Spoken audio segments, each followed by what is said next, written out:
Reb Avram Mordechai of Pinch of tells the following story. He says at one time in the midst of Rosh Hashanah prayers, a box of snuff fell onto the ground. Reb Reuven, noticing this, bends down to pick it up, and on the way up, he takes a little bit, partakes. Reb Shimon, who saw this whole thing, rebuked him heavily for it, saying that it's such a distraction of the holy Rosh Hashanah prayers to do something like that. And the Baal Shem Tov, noticing this whole ordeal, saw in the heavenly courts that there's a decree passed that Reb Reuven would not make it to the coming year. There's a decree that he was going to die because of this whole rebuke.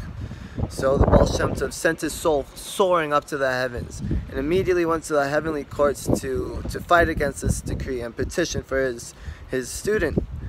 But it was to no avail. And for a while he was petitioning until came Hoshana Rabbah, a couple weeks later, and the Baal Shem Tov saw that there was some saving grace. There was hope. It said that if Reb Shimon, the one that rebuked, was able to find some silver lining, some hope, something good in this whole snuff box incident, then the decree would be averted. So the Baal Shem Tov returned to his Beit Midrash, his study hall, and saw Reb Shimon sitting there studying the laws of Hoshana Rabbah. So the Baal Shem Tov used some special things that only the Baal Shem Tov knows how to do, and put a little blockage in his mind. All of a sudden, Reb Shimon found himself pacing back and forth, wondering why he wasn't able to think all these deep thoughts he's usually able to think about. All he could think about was the snuff box incident. So as he's sitting there, he's wondering to himself, why is it that people in this generation is so involved with snuff? He says, maybe it's possible that it's related to the incense that we offered in the temple. You know, it says that every day we'd offer this incense, and it'd be a pleasing aroma to God. It says, maybe that's it. Maybe I had it all wrong. Maybe this snuff is how we elevate our services, how we elevate our prayers to a new level, to serve Hashem in a better way.